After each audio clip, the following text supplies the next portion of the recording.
आप सभी का हमारे चैनल स्कॉलर एक्स में स्वागत है। मैं इमरान खान। आगे बढ़ने से पहले आपसे रिक्वेस्ट करता हूं कि चैनल को सब्सक्राइब कीजिए। सेकंड कर्नाटक वॉर जो अंग्रेजों के और फ्रेंच के बीच में हुई है 1749 से लेके 1754 तक। तो हम इस लेक्चर में इसी को समझने की कोशिश करेंगे। तो सबसे पहले बात करेंगे कि मेन रीजन क्या था इस वॉर के पीछे। वो था कि दोनों ही अंग्रेज भी और फ्रेंच भी वो अपने इन्फ्लुएंस को बढ़ाने के लिए अपने पावर और या अपने पॉलिटिकल एम्बिशियंस को बढ़ाने के लिए इन्हांस करने के लिए यहाँ के नेटिव रूलर जो थे उनके पॉलिटिकल अफेयर में उनके एडमिनिस्ट्रेशन में इंटरफियर कर रहे थे। बस ये इसका मेन रीजन था। उसे हम है ना देखो समझेंगे पूरा जब है ना आगे जिस तरीके से लेक्चर बढ़ेगा आपको ये सारी चीजें समझ में आ जाएंगी। ठीक है जी। तो अभी देखिए अभी हो क्या रहा था पता है क्या इन्होंने देख लिया था कि कोई पावरफुल स्टेट नहीं है। आप अपने आप को है ना पॉलिटिकली इंडिया में अपना इम्पैक्ट छोड़ना, इन्फ्लुएंस बढ़ाना, टेरिटरी एक्वायर करना वो जब ही हो सकती है जब है ना हम यहाँ अपने रिलेशन अच्छे करें नेटिव रूलर के साथ, उनका साथ दे या उनका साथ ले। तो अब ये इनके बीच में है ना ये दौड़ शुरू थी। तो ये क्या कर रहे थे, ये अलग अलग रूलरों के पास जा रहे थे, उनकी मिन्नत समाजत करना और इस तरीके से उनको गिफ्ट देना या इस तरीके की चीजें हो रही थी ताकि ये इनके फेवर में रहे।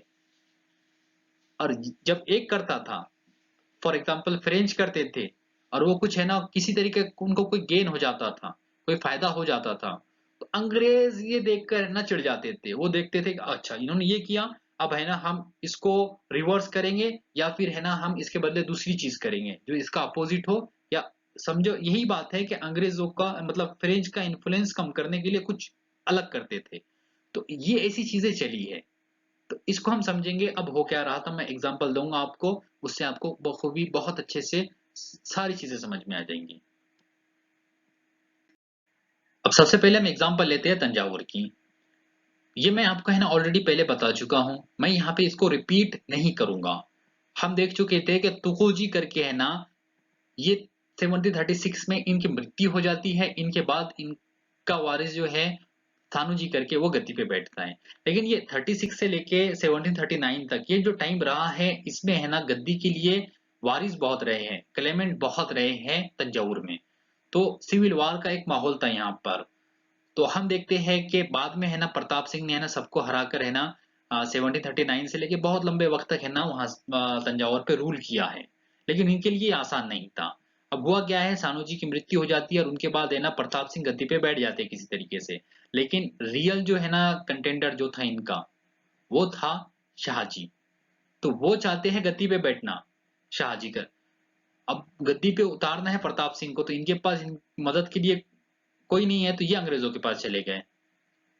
शाहजी अंग्रेजों के पास चले गए कि भाई मुझे गद्दी पे बिठा दो आप तंजावुर की। तो अंग्रेजों ने बोले हमको क्या देंगे आप। तो उन्होंने कहा कि बोलिए क्या चाहिए आपको। तो उन्होंने कहा यहाँ पे है ना कोस्टल रीजन पे एक बहुत अच्छा फोर्ट है देवी कोटाई करके, वो दे दीजिए हमें। कहा कि ठीक है ले लीजिए लेकिन पहले मुझे गद्दी पे बिठा दीजिए। तो अंग्रेजों ने अपनी फौज लेकर आए मद्रास से। जब ये खबर है ना प्रताप सिंह को पता चली कि अंग्रेज फौज लेकर आ रहे हैं तो प्रताप सिंह ने क्या किया, खुद आगे बढ़ा।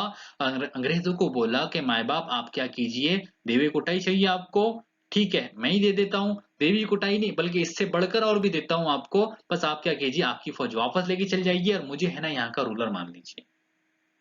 तो अंग्रेजों को बिना वार लड़े बिना कुछ स्ट्रगल किए जब देवी कोटाई मिल रहा है तो उन्होंने कहा कि भाई देखो सानू जी को हम नहीं जानते, माफ कीजिए शाह जी को हम नहीं जानते कौन है। तो बस हम ये जानते हैं कि तंजावुर का रूलर प्रताप सिंह है। और उन्होंने देवी कोटाई उनसे उससे ले लिया। अब ये खबर पहुंची है फ्रेंच के पास। जब उन्होंने देखा है कि अंग्रेजों का फायदा हो गया तो डॉपलेक्स है ना वो तो बावला हो गया था। उसने कहा कि अब तो मुझे कुछ करना है। तो उसने सोचा कि बड़ी हमें ना मछली फंसाएंगे हम। तो वो कहाँ पहुंचा था, वो पहुंचा था ये यहाँ पर हैदराबाद।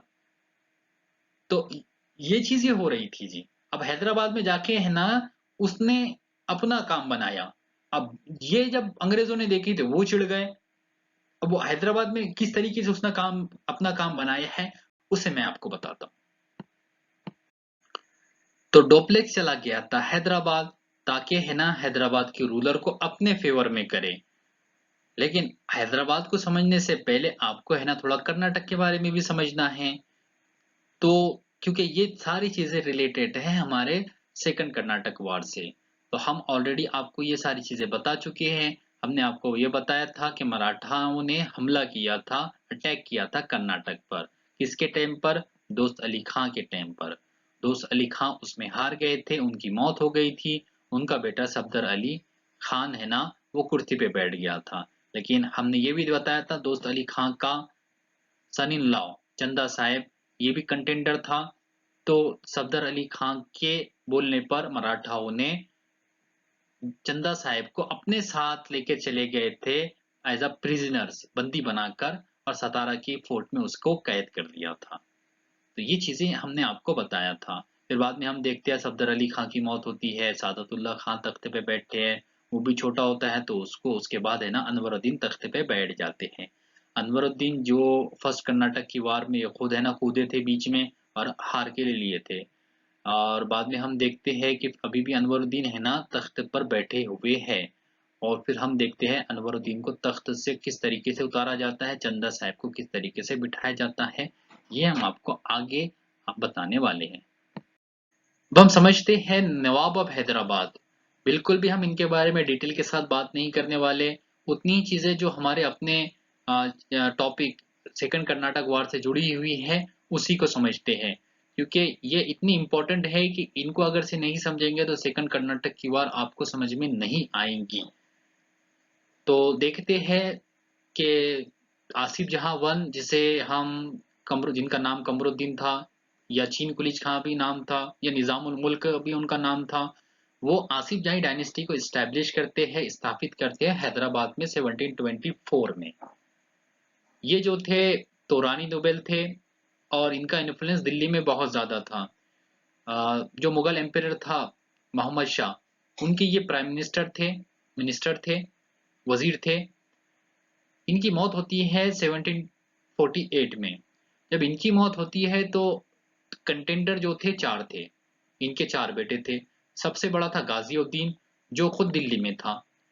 इनको बोले यहाँ आने का तो इन्होंने कहा कि मुझे है ना हैदराबाद से कोई मतलब नहीं है, मुझे गद्दी पे नहीं बैठना, मैं दिल्ली में ही बेहतर हूँ। तो ये नहीं आया।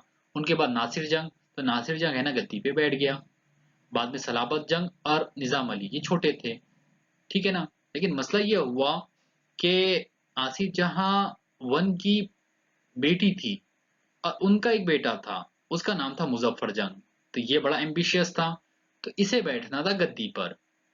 तो अब ये है ना चाहता था अपना अलायंस अलाइड बंदा कोई जो इसको सपोर्ट करे। तो ये ढूंढ रहा था। इसके पास थी मिलिट्री और इसके पास थी गद्दी। तो इसने करना शुरू कर दिया साजिशें। तो इसने है ना ये गया था डोप्लेक्स के पास कि मेरी मदद करो आप। तो हम देखते हैं फिर एक ग्रुप बनता है। वो अब कैसा बनता है, डोप्लेक्स बनाता कैसा है और फिर ये वार आगे किस तरीके से बढ़ती है वो आगे मैं आपको समझा देता हूँ।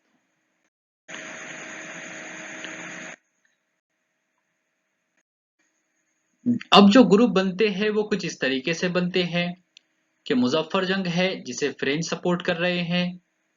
नीचे नासिर जंग है तो जाहिर सी बात है अगर से मुजफ्फर जंग को फ्रेंच कर रहे हैं तो इनको ब्रिटिश करेंगे। ठीक है जी।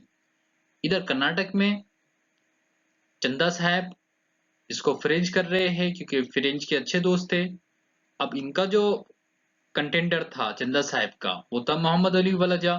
तो इसको सपोर्ट कर रहे हैं ब्रिटिश। तो दो ग्रुप बन गए। एक तरफ ब्रिटिश थे जिसमें नासिर जंग और साथ में मोहम्मद अली वलाजा। दूसरी तरफ फ्रेंच थे तो मुजफ्फर जंग और साथ में चंदा साहब। अब क्वेश्चन ये होता है कि चंदा साहब तो सतारा में थे मराठाओं की कैद में, तो वो कैसे छूट कर आए? तो वो इस तरीके से छूट कर आए कि मुजफ्फर जंग ने टोपलेक्स को ये कहा था कि हैदराबाद में अगर से हमको गद्दी हासिल करना है तो उसके लिए हमको है ना कर्नाटक में अपना होल्ड चाहिए। और कर्नाटक में हमारा जब ही होल्ड होगा जब हमारा अपना बंदा वहां पे उनकी वहां की गद्दी पे बैठेगा। तो ये बात है ना डुप्लेक्स को समझ में आ गई। उसने कहा कि ठीक है। वो गया है ना मराठाओं के पास। मराठाओं को उसने कहा कि भाई देखो, चंदा साहब को मुझे दे दो तुम, इसके बदले में तुम बोलो मुझे मुझसे क्या चाहिए। तो उन्होंने कहा हमको तो कुछ नहीं चाहिए, हमको 1 लाख रुपए दे दो। तो उन्होंने कहा कि ठीक है। और 1 लाख रुपए देके इसने चंदा साहब को रिलीज करके लेकर आ गया कर्नाटक में। और फिर हम देखते हैं कि सबसे पहले इन्होंने है ना वॉर शुरू की है और कर्नाटक है ना हासिल करके वो चंदा साहब को वहां की कुर्सी पे बिठाई है। तो ये तीनों ने है ना कर्नाटक की जो लिए लड़ा था ना, ये तीनों ने, मुजफ्फर जंग भी था, साथ में चंदा साहब थे, और उनको साथ दे रहे थे फ्रेंच। और वहां से उन्होंने मोहम्मद अली वलाजा को हटाकर है ना चंदा साहब को बिठा दिए थे। फिर चंदा साहब ने साथ दिया था वो मुजफ्फर जंग का, ताकि ये है ना हैदराबाद की कुर्सी पे आसानी से बैठ जाए। तो इस तरीके से सीन चला है। अब मैं है ना वो पूरा जो सीन जिस तरीके से चला है, किस तरीके से कौन सी वार हुई है, मैं उसको बता देता हूँ। अब इस मैप के थ्रू हम आपको सेकंड कर्नाटक की वार किस तरीके से हुई है, कोर्स ऑफ वार को समझाएंगे कि इंसिडेंट किस तरीके से घटे हैं। तो हमने ये देखा है कि नीचे छोटा सा तंजावुर है, तो यहाँ पे सिविल वार चलती है, अंग्रेज बीच में आते हैं और इनको इसके वजह से देवी कोटाई मिल जाता है। यहाँ पे बैठा पौंडीचेरी में डोप्लेक्स, ये देखता है तो इसको एक अलार्म होता है कि अच्छा अंग्रेजों ने देवी कोटाई ले ली, अब मुझे बड़ा हाथ मारना है। तो ये कहाँ जाता है, ये जाता है हैदराबाद में। हैदराबाद में नासिर जंग जो अभी अभी कुर्सी पे बैठा होता है, और उसका जो कंटेंडर होता है वो मुजफ्फर जंग, वो भी चाहता है कुर्सी, क्योंकि वो एम्बिशियस होता है, वो कुर्सी उसको होना। तो वो हाथ मिला लेता है डोप्लेक्स से, मुजफ्फर जंग। अब मुजफ्फर जंग है ना डुप्लेक्स को एडवाइस देता है कि हमारे हाथ में हैदराबाद जब ही आएगा जब हमारे पास कर्नाटक आ जाएगा, और कर्नाटक हमारे हाथ में कब आएगा, जब हमारे मतलब का रूलर वहां पर होगा। तो वो कौन, वो हो सकता है चंदा साहब। चंदा साहब इस वक्त कहाँ पर है, सतारा में। तो डुप्लेक्स सतारा जाता है मराठाओं के पास और चंदा साहब को छुड़ा कर लेकर आता है। अब ये अलायंस बनाते हैं चंदा साहब, साथ में उसके मुजफ्फर जंग और फ्रेंच। और ये तीनों मिलके क्या करते हैं, ये तीनों मिलके अटैक कर देते हैं अरकोट पर। अंबर के पास है ना बैटल होती है जिसमें अनवरुद्दीन की बुरी तरीके से हार होती है, अनवरुद्दीन वहीं मौत हो जाती है। और इस तरीके से हम देखेंगे कि अरकोट यानी कर्नाटक हाथ में आ जाता है चंदा साहिब के। यानी अब अरकोट पे इन्फ्लुएंस है फ्रेंच का। और यहाँ पे अनवरुद्दीन का जो बेटा होता है वो मोहम्मद अली वलाजा, वो चला जाता है मद्रास अंग्रेजों की शरण में। अब देखा जाए तो नासिरुद्दीन ऊपर है, यानी अंग्रेजों का इन्फ्लुएंस है हैदराबाद में, और अरकोट में हो गया इन्फ्लुएंस फ्रेंच का। अब होता ये है कि नासिरुद्दीन क्या करता है, मुजफ्फर जंग को कैद कर लेता है और कैद करके बंदी बना लेता है। अब पौंडीचेरी में बैठा डोप्लेक्स ये सोचता है कि ये तो बड़ा बुरा हो गया, छोटे सा अरकोट हमारे हाथ में आ गया और हैदराबाद चला गया। अब ये क्या करता है पता है, ये जाता है हैदराबाद, वहां पर है ना ये रिश्वत खिलाता है किसको, नासिर जंग के बहुत करीबी आदमी को। और नासिर जंग को है ना जहर दिया जाता है, नासिर जंग रास्ते से सफा। और फिर है ना जेल से छुड़ा लेता है मुजफ्फर जंग को, और मुजफ्फर जंग को ये कुर्सी पे बिठा देता है।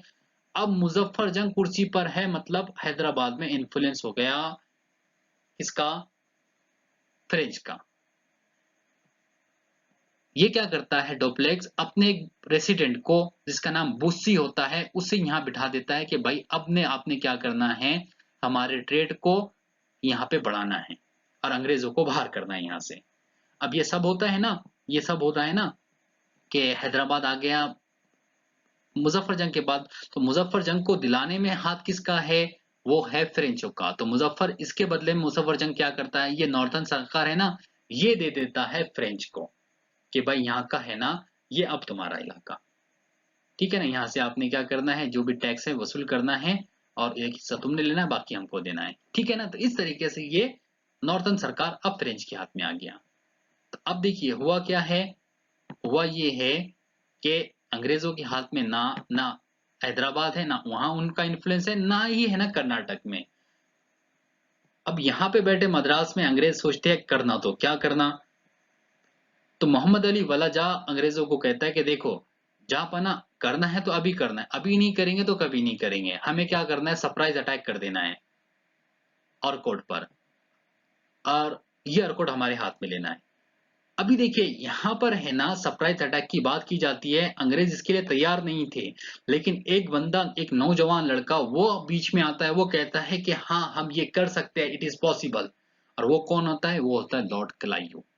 ये वही लॉर्ड क्लाइव है जो फर्स्ट कर्नाटक की वार हो रही थी, मद्रास जब सरेंडर हो रहा था तो उसमें बंदी बना के बाहर निकला था, और उसने कसम खाई थी वहां पे कि मैं है ना फ्रेंचों का जीना हराम कर दूंगा।